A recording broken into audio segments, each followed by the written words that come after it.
you been avoiding conflict lately? Are you afraid that if you speak your truth to someone, you might damage the relationship permanently?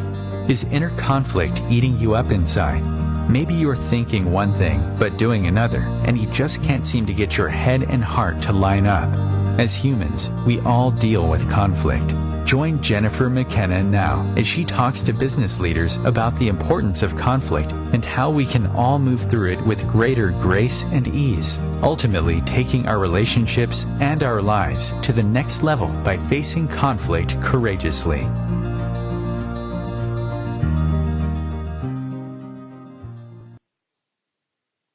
Happy Thursday, everyone. Welcome to this week's episode of Conflict Rising. This week we have a great guest who is the founder of the, Beth, you tell us. Is it the Living Foods Institute? Am I saying that right? Yes, it's the Living Foods Institute. I'm actually not the founder of it. It's the founder of Tula Health Studios, which you know well. And yes, I do. The Living Foods Institute was actually founded 20 years ago by Brenda Cobb, who had cancer and started the program because of her journey into natural healing from breast and cervical cancer. So I'm just thrilled now as a new owner to be a part of it. Okay, so you're the new owner. Okay, my apology. Thank you for correcting me on that. Well, No. I am so excited for you to be on the show because, as you said, we've got a history together when you were the founder of Tula Health Studios, and that's where we met many, many years ago. But it was a pivotal time in my life in terms of my own wellness, and I actually coached my own clients in that space as well. So I both gave and received in that beautiful space that you created. So here we are, 10, 15 years later, and still passionate about the same things, just in different ways. So, for those listeners out there who might be new to the show, Conflict Rising is, we tackle a lot of cultural issues that have created a lot of conflict. And so there are some common themes. Sometimes we have really hot topics like, we've had an episode on the kind of the border wall issues and the refugee issues, and we've had the heartbeat bill featured. And so some of the really heavy cultural issues we've tackled on the show. But then other times we really talk about our conflicting relationship with food, our conflicting relationship with our bodies, our wellness, health and wellness, and multiple aspects of that. And then sometimes I'll just have a great person on the show who will just share with us different techniques to help us heal, to help us get to a better space with ourselves. So let's talk about healthcare today and wellness, because when I think of you, Beth, I think of many years ago when we did work together, and it was you who said to me that in ancient China, doctors were only paid to keep people well. Do you remember that? Well, yes, I remember thinking that. I don't remember that. I remember more of the great bits of advice that you gave me. So, or bits of little tips of wisdom. But yes, yes, exactly. And how different that is today, isn't it? Or not in China. Actually, China's, everything is different, I think, around the world. But yes. But what a great thing for people to be paid to be well. It's a system to rely on well people. Exactly. So when I was speaking at a women's conference, this has been maybe 4 years ago up in Indiana, I came out of the gate and said, we have a problem when the health of our economy is dependent upon the illness of our people. Yeah. So there are huge economic systems that are financially incentivized to keep us sick. Yes, I know. I would say that that's a little conflict-inducing, wouldn't you? I would. I absolutely would. So I want to talk about that and wellness and your perspectives. But before we do a really deep dive into all these topics, can you give us more of a background? We've teased out a little bit about Tula Health Studios, but from your further background. But can you share with our listeners really what your background is in this and why it is a passion for you? Well, as you know, I love the word Tula, which means balance. And now we're using it also. Lifestyle medicine is a neat thing. It's a neat emerging field, which we can talk about too in a minute. But we're also calling ourselves the Ultimate Lifestyle Academy, the acronym for Tula. But so the Living Foods Institute, which is now the Living Foods Institute at Tula Health, I mentioned was originally founded to help people with cancer learn to, and various chronic disease, help learn to heal themselves naturally. The previous owner really was using everything all about necessarily even needing to look to medicine, because everything is, there's so many alternatives that nature gives us. And, but she actually, or since I've come on board, we are trying to work even a little more closely with the medical industry, because we believe that it is a balance. And at any phase in somebody's treatment, actually, when I took the class several years ago, there was a woman in my group who was going through chemotherapy, and she said, "You know what? I'm the only healthy person in my chemo group."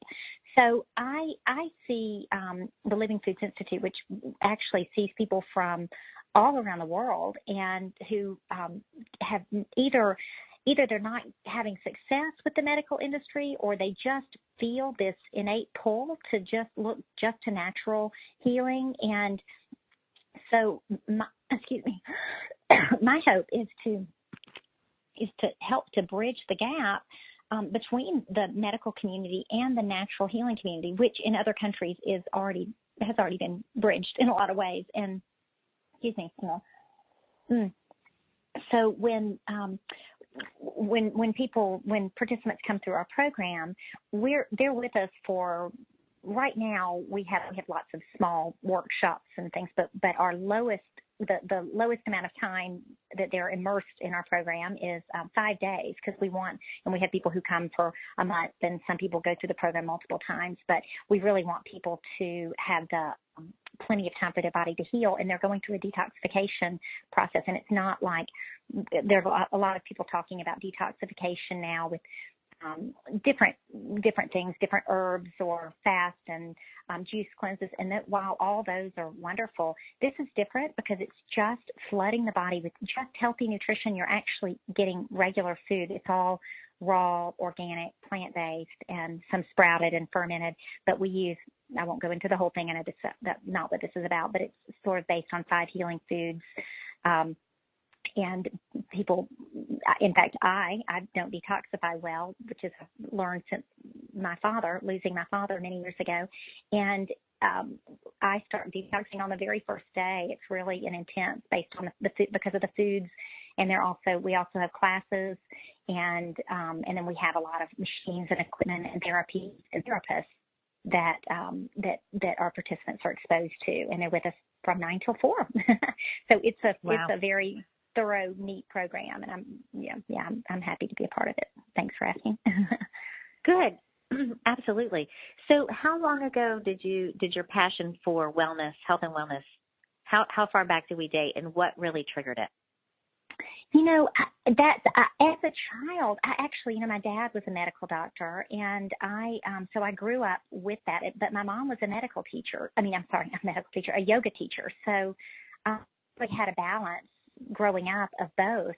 But I was, as a child, I used to get this sort of a stress-induced urticaria, what they eventually called a stress-induced urticaria. I would get severe reactions that we couldn't really correlate to anything other than stress, and I would have an overreaction to food. And so that's when I started realizing, wow, it's interesting that this was even before, my father being a medical doctor didn't really make many correlations between nutrition and health. Even, physicians only were getting and still don't get very few classes in nutrition in medical school.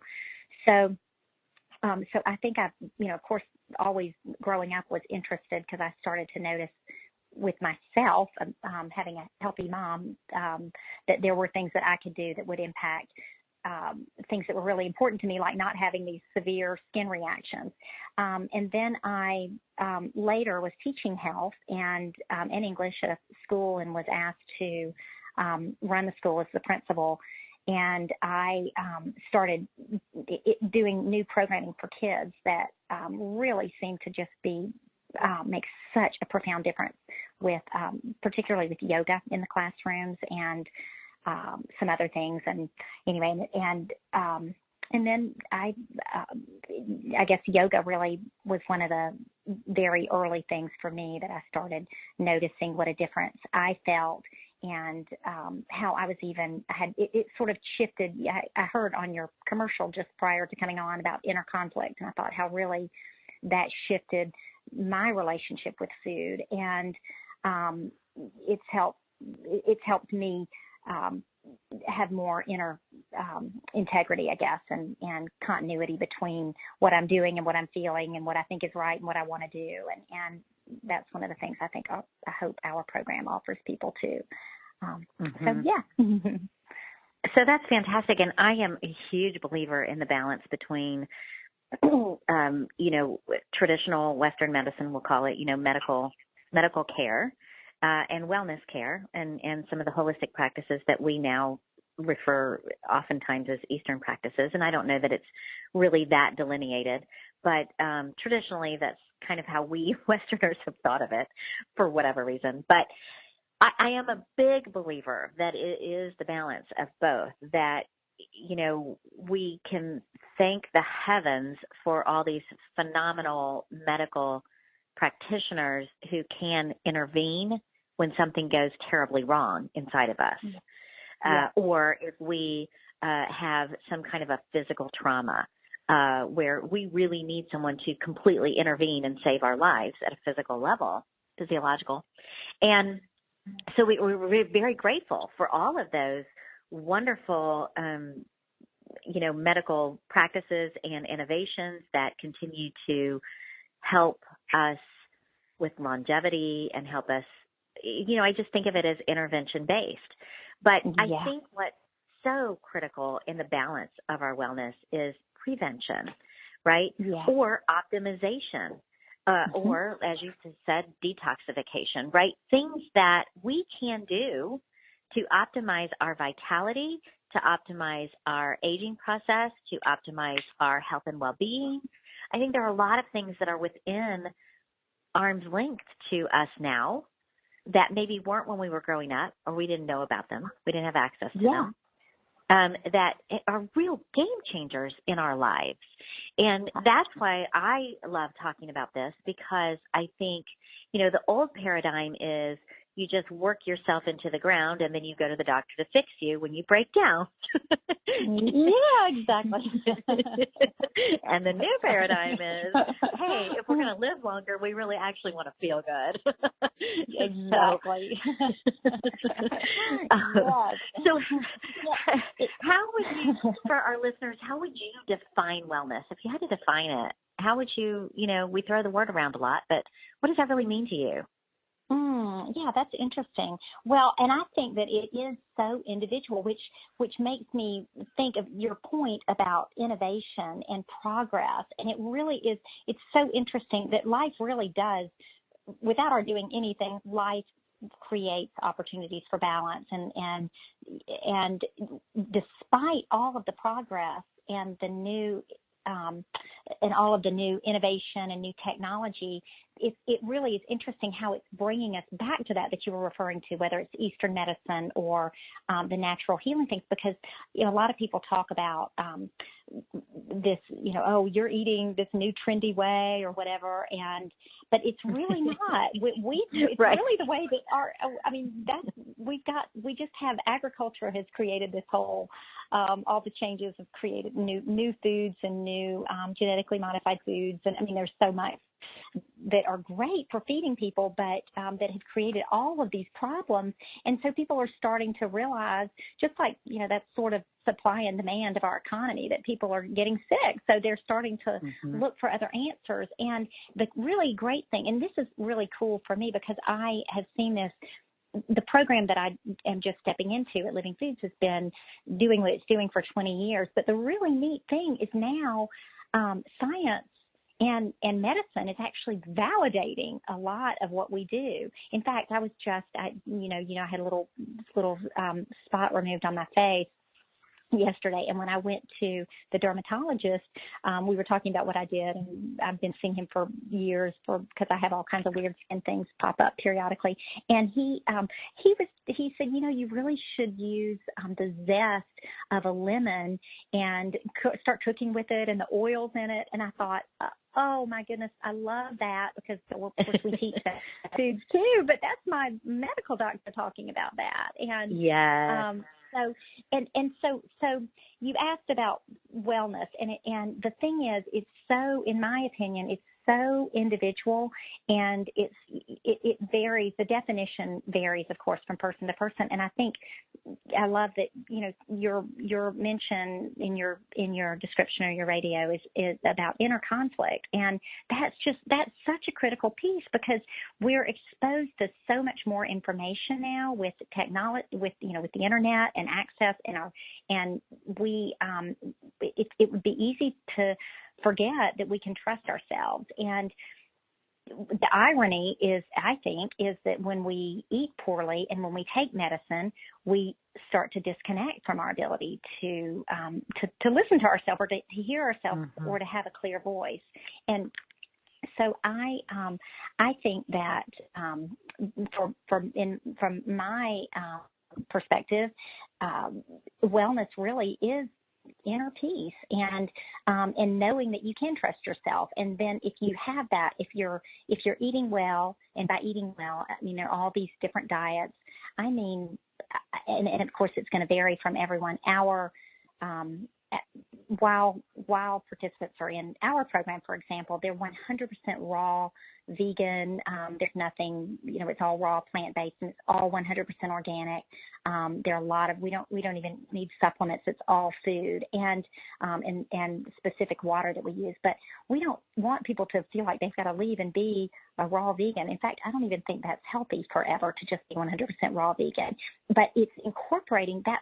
People can make that correlation after they've gone through a period of time when, and this is what would be what I would suggest to your listeners, that they go through some period of time eliminating things to experiment with it and to see, does this make me feel good? Does that make me feel good? And really that's with everything in life, with people that you're in relationship with food, with various experiences, really being able to check in and say, does this feed me on a soul level? Does this make me feel healthy? Does this make me feel bad? And so I think it's just so individual, but it's hard to get there unless we take a period of time going inward and eliminating. And even eliminating can be going inward and eliminating noise or distraction, just, being quiet and prayerful and meditative. And that's really, that's a good way of checking in. It can also be just taking a period of time,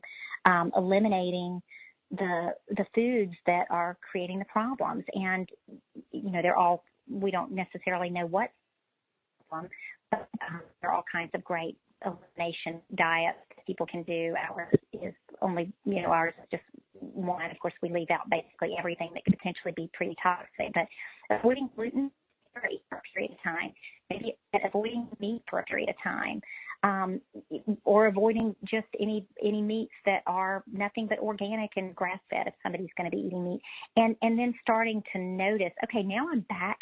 It's really about, so we're talking about progress with the economy, and the economy at this level is dependent on the people being ill, because of course the economy needs to be financially healthy, and unfortunately our pharmaceutical industry is one of our biggest drivers, as is medical procedures that are incredibly expensive. So as we talk about progress, we also need to talk about getting back to basics, and it's hard to do that unless we do some form of eliminating things. And then from there, when we build back up, we can start to see, okay, this is what health feels like. This is what wellness feels like for every person. And so So anyway, I think one other thing that comes to mind too about wellness that I don't want to forget to mention is one really neat thing that the Journal of the American Medical Association also now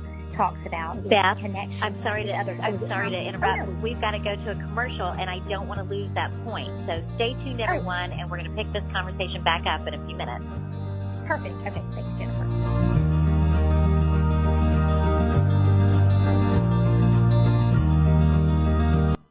Connecting you with the best of the conscious minds in the world. OMTimes Radio. IOM FM. OMTimes magazine is one of the leading online content providers of positivity, wellness, and personal empowerment. A philanthropic organization, their net proceeds are funneled to support worldwide charity initiatives via Humanity Healing International. Through their commitment to creating community and providing conscious content, they aspire to uplift humanity on a global scale. Connect at omtimes.com. OMTimes, creating a more conscious lifestyle. I'm Kathy Williams, host of Sexy Mom Abundant Life radio show on Thursdays at 5 p.m. Eastern, 2 p.m. Pacific. On the show, we explore living abundantly in every area of your life. Ways to let go of limiting patterns and beliefs and to step into the flow of creativity and possibility, knowing you are supported by the universe.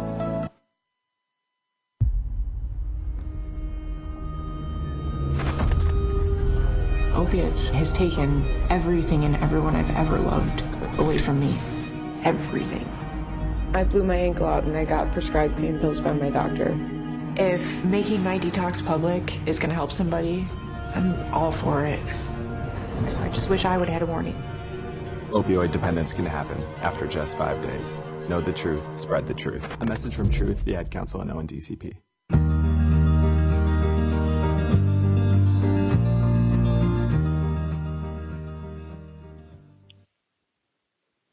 Welcome back, everyone. So, Beth, I did not mean to interrupt you as we were going to a commercial break, but I thought the music is going to overshadow your voice, and you were making a very strong point. So I want to make sure we kind of hit rewind real quick, and if you'll go back to that last point you were making, because I think we missed the first portion of what you were saying. Oh, well, and I'm not sure where it cut off, but I feel like this is just, it's so neat. I was talking a bit about how I love that medical science is now validating so many of the things that we've known for years, or those of us who, a lot of us have felt like were so important, but that somehow got missed in modern medicine. And one of the really cool things, in fact, this was in the Journal of the American Medical Association recently. There's a strong correlation, not that this is going to be a surprise to you or any of your listeners, but that connectedness with others is really helps foster healing. And that is just, it's such an important thing to remember, that none of us are alone, and there's always really nurturing connections with people we love, and of course with ourselves. And because I always think of that when there's the connections, if they're measuring it outwardly with connections and community, that's so incredibly important. But of course, we also know our inward connection is so important. And speaking of wellness, of course, I when you asked me, I didn't really know you were going to ask that question about it. I mean, that's about what first drew me to this industry and this field, and because there's so many different things that I could point to, but the first that came to mind was the stress. And I didn't have a bad situation. I wasn't abused or anything like that. My parents divorced, but it's just my ability to detoxify apparently can create problems. And if I am unable to go inward, which I didn't know really as a child how to do, and I just kind of compartmentalized. I always loved school and loved my friends, and that was sort of, I just pretended like nothing was ever like there were no problems. And that was my coping mechanism.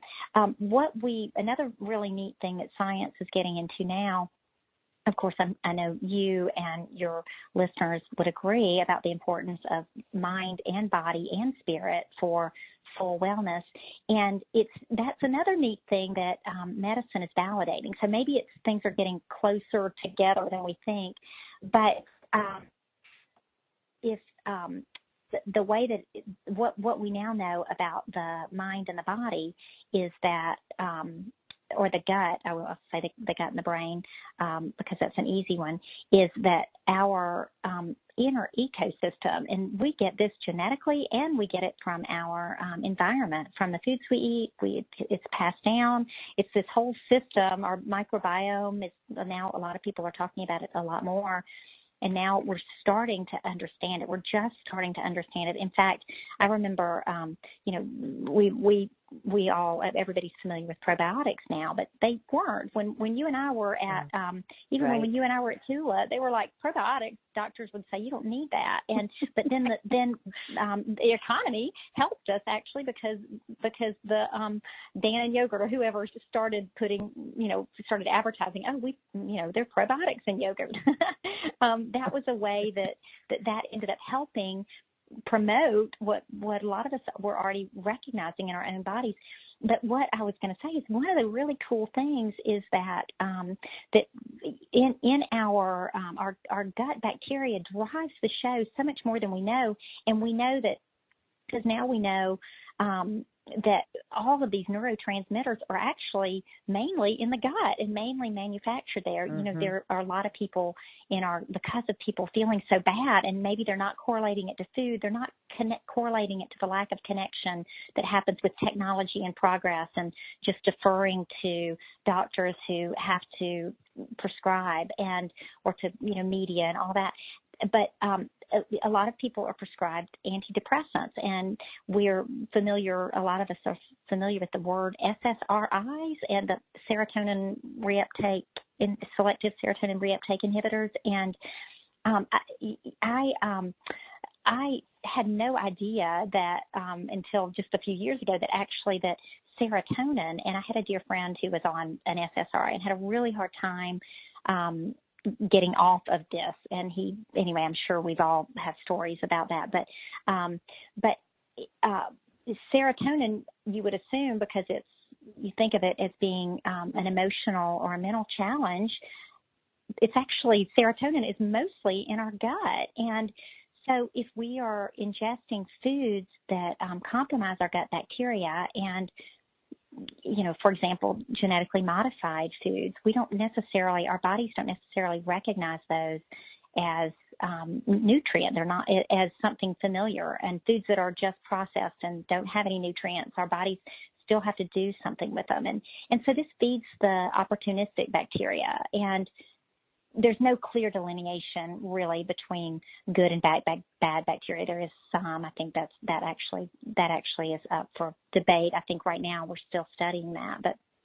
But when we have an abundance of bacteria that's not serving us, and we have so many microbacterial cells, even more microbacterial cells even than human cells in our body, which is so interesting.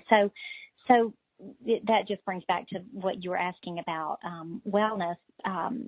In my opinion, it is doing. Fasting is wonderful. Cleanses are wonderful. Various detoxification. You talked about prevention, and that it's really about getting back to basics and connecting inward so that we can, once we do. I think that's a great way if I had to just name one thing, it would be eliminating as much as you can inwardly and outwardly just for a period of time, and taking in only the things that you feel like, that you feel like would be health supporting, and then gradually adding them back in. But from that place, really starting to figure out what is it that is wellness to me, and how can I feel my best, because my best and somebody else's best are going to be different. And I think that probably a lot of your listeners have done cleanses or fasts, or most people are getting exposed to that now. One of the really cool side effects of that is how spiritually clear. In fact, we have a lot of people who come through our program for that benefit. If you've got something big coming up, it's just neat or decision to make, and that's ancient. biblical, the fasting and clearing out. And so, so anyway, it's neat that we are really progressing in ways that are sort of scary because they keep us disconnected and because they do rely on things that I feel, a lot of things that aren't necessarily health supporting. But even in the midst of that, we all have greater access. The technology is creating more access to the internet. I mean, to ways of healing, and it's creating, a need. I think it'll get bigger to connect with others in person. I mean, there's a lot that we can learn on the internet, but there's nothing like that connection to people in person. And if we're disconnecting with technology, then we need to connect more deeply inward in order to find out what's real for us and what works. So anyway, sorry, that was a little bit of a wordy answer to that question. No, I love it. When I was pregnant many years ago, my son is now 17, but my firstborn, I cleared all toxins from my system because I was the hypervigilant new mother. And to this day, I choose not to drink caffeinated coffee. And it's because I was very addicted to it before that point. When I cleared it out of my system for 9 months and tried to reintroduce it to my system flatly rejected it. It made me so sick that I just decided I don't really want to go back to that. And so giving myself a break for that period of time not only broke my physiological addiction to it that I didn't even know I had, but it cleansed my system. And then I chose a different lifestyle where I was no longer dependent on it. So by the time I found a practitioner that did clear all kind of food-related allergies and aversions, which was a real gift at the time because my daughter had very severe gluten and dairy allergies at the time. It was a gift to have someone who could clear it with an Indian-based technique. But I didn't really care to clear my caffeine aversion because I didn't want to become re-addicted. I have thoroughly enjoyed the lifestyle change that afforded me, where I will go to do yoga or go to the gym in the morning to stimulate my endorphins instead of being chemical dependent. And so there are so many more benefits than just the physiological aspect of the cleansing process. And because that's where some behavior change can occur, right? When we start eliminating things and we start having these epiphanies and we start really communicating and tuning in with our mind, body, spirit connection, because whether we like it or not, all three facets of ourselves, that mind, body, spirit, are connected. It's when we choose to exercise our free will and disconnect them. Yes. Whether we're doing that consciously or unconsciously, we then put ourselves in a state of disease, whether it's dis-ease mentally or literal physical disease. That's the gift that we've given ourselves when we do that. So when you talked earlier about inner integrity, I think that's completely in line with everything that I teach my own clients about. True integrity isn't just being honest. It's being honest thoroughly to your core, in that your mind, body, spirit, your thoughts, words, deeds, every part about you is in alignment. And when we're not in alignment, we become disjointed, and that ultimately leads to that disease. So I love all of what you said. I think there are some interesting things too, going back to, when you talk about being vegan or raw vegan, and there are a lot, with the advent of so much information, we have had a spike in a lot of food-based sensitivities. We are now more aware. I think my mother and I agreed that 20 years ago, when I was diagnosed with fibromyalgia, and we associated over time a gluten aversion, my mother was the first to say, I am convinced you had that as a kid, but we just didn't know what to call it. Nobody knew about it. Yeah. So we did nothing about it. And so I think we're now able to put names to things, to really identify things. I love that the medical industry is validating a lot of this, but it's interesting to me too, because when we go back to where we started with the conversation about how the economy is really driven to keep us sick with those financial incentives, when you look at the way a business is built and scaled, it's real super important to make a profit based on standardizing things. So everything needs to fit in a nice box. Everything needs to be commoditized or measured, or, it needs to be predictable. You can't really scale a business without those types of standardization processes at some level. So when we start becoming more individualized and more educated about our own needs and what it takes for us to exercise our own wellness, we cause the whole system to go outside the box. Yes, that's great. But then that becomes a new opportunity, right? We have a whole slew of vegan products today that we didn't have 5 years ago. We have a whole slew of gluten-free, dairy-free products that we didn't have 10 years ago. And we have a medical industry that is now more connected to that mind, body, spirit influence. So it's exciting. It's exciting times, but I do think that it can be information overload. And so I also concur that when that happens, going within is so incredibly critical. Listen to what you need individually and uniquely, and being able to give ourselves what we need, whether it's our body trying to talk our minds down, saying, quit pushing me so hard. Or our spirit begging to come out and play because we just kind of ignored it for a while.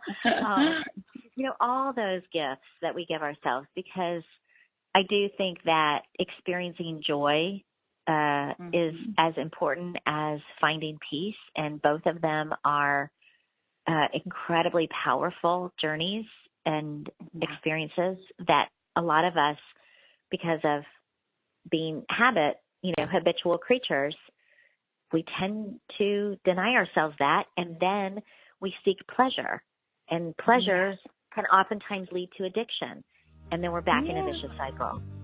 So exactly.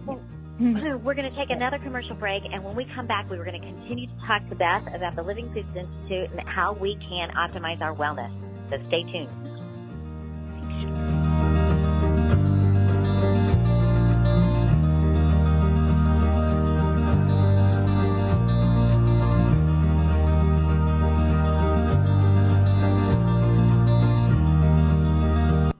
Free your mind with OMTimes Radio, IOM FM. Host your show on IOM FM, the radio network of OMTimes Media, one of the more recognized brand names in the conscious community, and is backed by the extensive marketing reach of OMTimes. Hosting a show on IOM FM immediately connects you with our extensive dedicated community. Hello, I'm Sandy Sedgbeer, host of OMTimes Magazine's flagship radio show, What is Going On? My passion is sifting through information, research, and innovations from new thought teachers, speakers, and researchers pushing back the boundaries of what we know about life, energy, metaphysics, and the universe. I love shifting perceptions about who we are, why we're here, and how quickly impossible becomes normal when we open our minds, expand our awareness, and accept that the only limits that exist are those we place upon ourselves. So if you're the kind of forward-thinking, eager investigator of what lies beyond the current reality that most perceive, why not make a date to come play with me in the field of possibilities at 4 p.m. Pacific Time, 7 p.m. Eastern Time every Thursday, and together we can discover what's really going on. Imagine being fired because of who you love. Imagine being denied medical treatment because of who you marry. Imagine being evicted because of who you are. Millions of Americans don't have to imagine this. They have to live it. Because in 31 states, it's legal to discriminate against LGBT people. Get the facts at beyondido.org. Brought to you by the Gill Foundation and the Ad Council.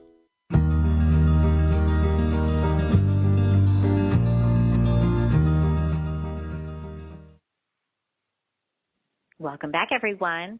So, Beth, there are so many things I could talk to you about all day long, and we only have a few more minutes until the end of the show. So I'm going to be very selfish here and pick your brain on a few things. Yeah. So we talked about intervention and prevention and optimizing wellness. I want to land on the optimizing wellness piece selfishly because that's where I am in my life. And I'm hoping that we've got lots of listeners who are also there.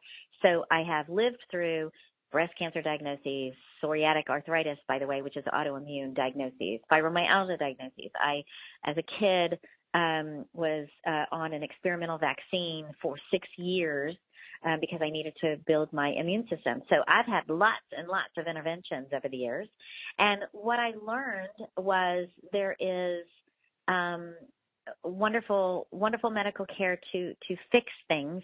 But if I don't want to become dependent on those things, meaning pharmaceutical drugs or procedures or whatever, it's up to me then to find ways to keep myself healthy. And part of that is spiritual practice and quieting my mind and listening to my body and letting my spirit soar and doing things to cultivate that through whether it's meditation, prayer, yoga, nature, hikes. There's an abundance of things that we can do. But there are also a slew of wellness practices, acupuncture, massage, my gosh, there's so many. I've probably done them all, but that are fantastic. They can also intervene, right? So when I get an injury at the gym, instead of running to the orthopedist, I usually go to my acupuncturist first because they can do dry needling, and I can let my muscle heal, and then it's back, and I'm back in the gym, and no harm done, and so I don't have any major joint related interventions. And so there are lots of ways that we can intervene, but I'm now at a stage, and I'm hoping listeners are too, so I'm not being so selfish, where I am turning 50 this month. In September, I'm on my birthday countdown. I'm doing lots to celebrate it, but I'm also very hyper aware now of the aging process. And so I noticed on your website that some of what you do addresses that. And I don't remember if you said anti-aging or reverse aging or what part of that, but can we talk about that for a second? Yeah, absolutely. I know. Yes, and I'm trying to remember. We're actually in the process of building a new website. It's built, but it hasn't launched yet. So I'm not sure what part, because actually, really, everything that we do is anti-aging for various reasons, because we're assaulted so much with things that age us, and that's one of the things that we get after people go through our program. Is, my goodness, I feel I haven't felt this great in 20 years, and I'm getting comments from my friends of how great my skin looks, and I believe it's the letting go of the toxins, and a couple of the most important things would be, I mentioned doing some sort of cleansing and eliminating, and then the being able to, skin problems show up, of course, through toxins, which I am all too well aware of from my skin issue. And you talked about your elimination diet, or you're eliminating caffeine when you were pregnant, and you didn't. It's so hard to know what it is that's creating. Our bodies are oxidizing, of course, and we have things that we have when we're babies that are so health supporting, and we start to lose those. Nutrition is so incredibly foundational, but our nutrition is also affected by our brain patterns, which you are such an expert in, and I know you, so I know how great you are at recognizing the various patterns that people have. But I think that is just, we all know it, and you talked about the spiritual component, but I think that I started talking a minute about the brain and the gut. I am amazed at how much, how anti-aging it is when our guts are clean. For one thing, we're able to, a compromised gut creates an inability to absorb the nutrients that we need. And there, we know the antioxidants, and there's a lot of, of course, there's a ton of research about anti-aging, this and that, but we're able to get it from food if we're eating the right foods, and our bodies are able to actually absorb it. And we also know that if our patterns our patterns of thinking, and this is something that sometimes is so subtle. When you eliminated caffeine, it's hard to know. Like we don't know, and so you don't know that something is creating a problem until you actually remove it and can see it sort of retrospectively. So you notice, okay, I feel better, so it's not worth it. This was something in my diet that was creating a problem. And so I'd encourage your listeners, and I know you're a healthy eater, but it's really, and you've done the period of time of eliminating, two things. One is adding more fermented vegetables can really help compromised digestive tract. There's a lot of great new research also about intermittent fasting, because I know we don't have much time, but just to touch on a couple to help really restabilize the lining of the gut and get your gut healthy, because your gut is creating the signal from the neurotransmitters, the serotonin and the GABA, to your brain that's putting your body in the mode that it wants to be in. For example, fight or flight, which is, of course, coffee also does that. It stimulates the adrenals, and we can get stuck in what we call now sympathetic dominance, where our body is in constant flight, and constantly we have adrenaline running through our systems. And so our body does not care about keeping us young and beautiful. At that point, it cares about running away from the stressor, and, our muscles will be overactivated so that we can, prime on a primal level, so that we can run from a bear. And so these patterns that if our body is if our mind patterning isn't right, and our gut, it's back and forth. The gut is sending the signals to the brain, and the brain is sending signals to the gut. And if we don't work to correct that, we're going to age more quickly than anything. And so I think that working with both of those really at the same time, and which I know you do such a beautiful job with that, because I know you with helping people shift into being aware of what their primary MO is, and how they think and what they do, and recognizing how these patterns are just they're innate, or they're ancient, where or whether they're passed down from our parents or whatever. But the way that we relate to the world, it's either creating aging, or it's helping fostering peace and wellness that also creates our body's ability to digest food. So it's just it's really back to basics, in my opinion, and back to simple ways of recognizing, in the way that maybe our grandparents related to the world. There was something to that in a more simple way, and the food was different. But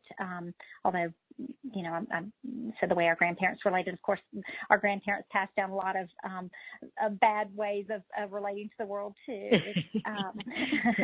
But I know. But we can retrieve the good and yes, exactly. That, right?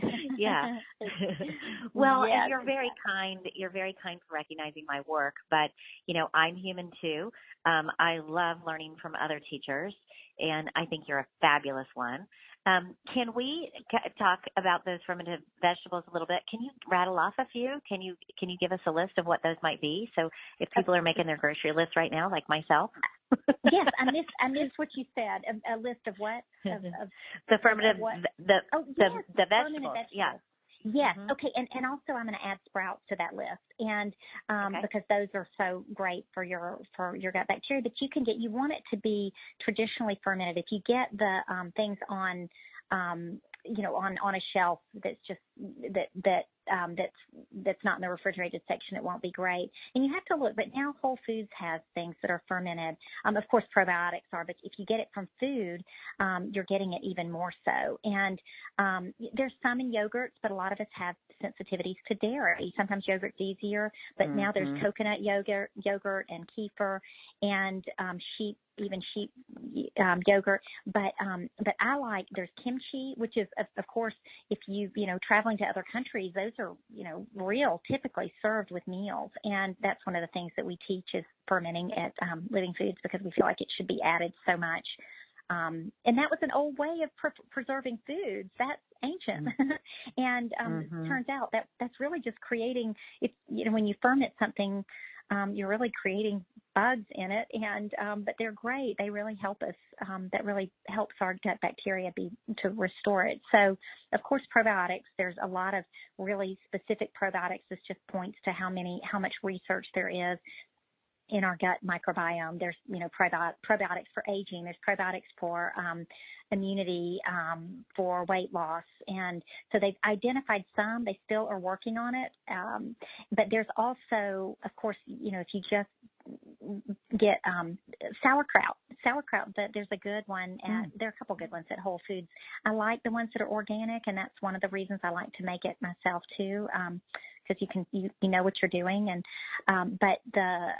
or you know what you're getting. But there are some great organic. There's an organic kimchi, and I would suggest to your listeners and to you to try a couple, because some you may not like at all, and some you'll love. And that's an easy thing to add to your diet. And I mentioned sprouts, that they're just so incredibly nutrient dense, and they're so vibrant and alive, and that's what you want to be putting in your body. So those would be two things, and there are a lot of varieties of all of those. Broccoli sprouts are one of the most healing foods around, and now there's even research that shows the sulforaphanes in broccoli can heal cancer, and sprouts have more, because they're not sprouts unheated, has more sulforaphanes in them. So, and we know that they're doing great things to our body. So for preventing preventing gut problems, and to help with aging, I think that getting your probiotics from food and adding sprouts are just two of many things. But does that sort of answer your question? Oh, yes, it does. And I'm thinking about how many probiotics I take a day. It's kind of embarrassing, but because I don't know which ones I'm supposed to be taking, I just take a lot. No, we don't know yet. So I hope that's okay. But so can you educate us a little bit on, because right now then there's a movement on prebiotics, probiotics, all the different. Can you tell us what is the difference? Why do we need them both? Why do we? Yeah. Yes. And so 2 points about that. And prebiotics really are the food for the good bacteria. And so and that really is life changing. For a while, people were saying, so we know, most people know, sugar feeds the bad bacteria. We've got to avoid it. But we still need, a lot of people were leaving out some of the things, like sweet potatoes are a great source of prebiotics, and fiber.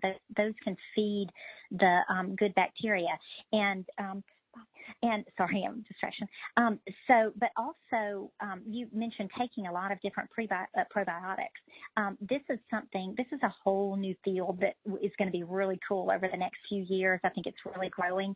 There are a lot of tests that can tell you what you have in your, you can do, this is like a stool sample, and you can send it off, and they can tell you what bacteria are you deficient in, what do you need more of. But we're not there yet. And I think I'm sure there are a lot of great tests out there. I haven't found one that I think is phenomenal, because I think we still are in the very early phase of research. I mentioned that our whole inner ecosystem is, it's so complex, and there's so much more that we don't know about it. If there are more microbacterial cells even than human cells, we've got to know I mentioned even, just on a very basic level, how our guts are influencing our minds. But so we don't really know. There's still, the research is out about exactly which probiotics and prebiotics and how much we need. And that's why it's so important to be able to go inward and to notice how you feel. So I might suggest to you that you get off of all of your probiotics for a while. And I know I did a test many years ago, and that I was convinced I have a parasite or something's going on. And the doctor said, well, you're actually showing up as having too many probiotics. And I, like you, can be way too hypervigilant about things, or neurotic maybe. Making sure I get the right things. I'll own it. That's but great. It's hard. Okay. So it's hard. It's easy to get off balance with that. But I think it's a growing field, and I'd say experiment. Yes, and quite honestly, with the health history that I have, once I turned the corner and started really owning my wellness, then that's when I really became hypervigilant. So I went from being, back in the day being the smoker, heavy drinker, hard worker, workaholic, and now I'm hypervigilant about my probiotics. What can I say? And I won't live without yoga and the gym. Yeah, I mean, it's 100% different, but in some ways it can be the same. I know for myself too. Because it's hypervigilant. It's I mean, you just have too much of a good thing. Yeah. It reminds me of a poem. My favorite poem in the 70s had a line in it that said, "Even sunshine burns if you get too much." That's great. That's right. Too much of a good thing can become a bad thing. So, I want to thank you. This has been a fabulous episode. I really find every time I talk to you, I always come out feeling more educated, enlightened. I haven't talked to you in ages, so if we had to do it through the radio show, so be it. Hopefully, we can talk more often. But things in this industry, in wellness and healthcare, both have changed so dramatically from when you and I first met, and for the better, I like to think. So thank you so much. How can people find you? You've teased them with so much great knowledge, and now they're probably dying to come to the Institute. So where can people find you, Beth? Oh, you're so sweet. Well, and I mentioned we're in the process of getting our new website, but our existing one is the Living Foods Institute. And you can, it comes up pretty quickly on the search, Google search. So, So yeah, is it that's .org where or we are. We're in .com Atlanta. .com. And we are in Atlanta. Okay. Yeah. Wonderful. So great. head to the site, livingfoodsinstitute.com. And Beth, thank you so much. And I will talk to everyone else next Thursday. Great. Thanks so much. Thanks, Jennifer.